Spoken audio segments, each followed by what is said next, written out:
अंता चुनाव राजस्थान में जनता के फैसले पर सबकी नजर है। अंता में क्या होगा आपने और हमने नामांकन के समय से देख लिया है। कांग्रेस की नामांकन रैली में कांग्रेस का पूरा नेतृत्व गया। उनके प्रदेश प्रभारी से लेकर ऐसा कोई नेता नहीं था जिसे नेता कहा जा सके और वो अंता के चुनाव के नामांकन रैली में नहीं गया हो। लेकिन नामांकन के बाद अशोक गहलोत बिहार चले गए, सब नेताओं ने दूरी बना ली और भाया जिसने खूब खाया वहां अकेला ही मैदान में नजर आया। भाया की कहानी भाया के समर्थक जाने, पर दूसरी तरफ चर्चा भारतीय जनता पार्टी ने वहां एक जमीनी कार्यकर्ता को टिकट दिया है और उस कार्यकर्ता को टिकट देने के साथ साथ नामांकन में ना मुख्यमंत्री जी, ना प्रदेश अध्यक्ष जी, ना प्रभारी जी, कोई बड़ा नेता नहीं गया। सारी जिम्मेदारी पूर्व मुख्यमंत्री वसुंधरा जी के सुपुत्र सांसद दुष्यंत पर डाल दी गई है। यानी बिल्ली के गले में घंटी बांधने की भाजपा की कल्पना है। क्या दुष्यंत वह घंटी सहजता से स्वीकार करेंगे? और जिस कल्पना के साथ बीजेपी के प्रदेश नेतृत्व ने या राष्ट्रीय नेतृत्व के इशारे पर पर्ची में लिखी बात के आधार पर कोई दाव खेला है, वो सफल होगा, ये सोचने और समझने की जरूरत है। क्योंकि 4 साल में पहली बार वसुंधरा जी के परिवार में भाजपा ने कोई जिम्मेदारी दी है और वो ईमानदारी से दी है कि उसमें राजनीति है।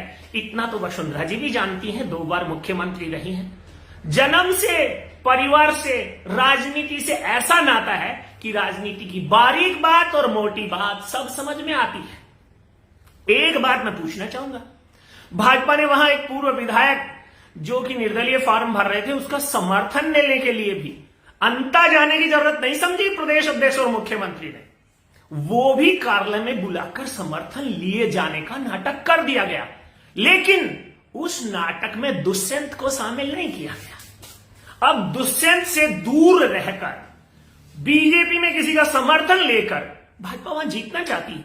एक बात पूछना चाहता हूं, मुख्यमंत्री और प्रदेश अध्यक्ष नामांकन रैली में नहीं गए, हो सकता व्यस्तता होगी, लेकिन फार्म उठाने के 7 दिन बाद अभी तक उनका कोई कार्यक्रम अंता में नहीं बना है और अभी तो दूर दूर तक ऐसा कुछ नजर भी नहीं आता कि दोनों जाएंगे कि नहीं जाएंगे। क्योंकि अगर दोनों जाएंगे तो भी भाजपा के संकट को मिटाएंगे कि बढ़ाएंगे, ये द्वंद्व दोनों खेमों में चल रहा है। अंता के जो चुनाव की मॉनिटरिंग टीम बनी है वो वसुंधरा जी की टीम है।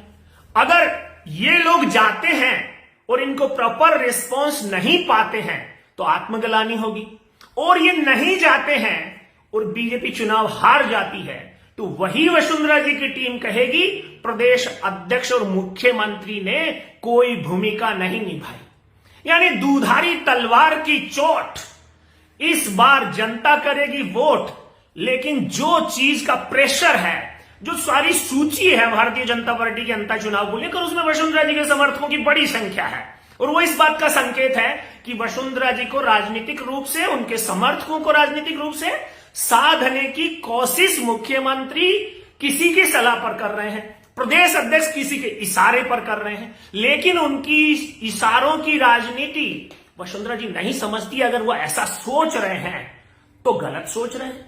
दोनों तरफ से फंसे हुए हैं, जाएंगे तो मरेंगे और नहीं जाएंगे तो मरेंगे। और अभी तक उनका जाने का कोई कार्यक्रम नहीं बना है, और जहां राज्य में सरकार हो और मुख्यमंत्री का उपचुनाव में कार्यक्रम नहीं बने तो निश्चित रूप से प्रदेश अध्यक्ष का कार्यक्रम नहीं बने तो निश्चित रूप से बीजेपी में सवाल तो उठेंगे।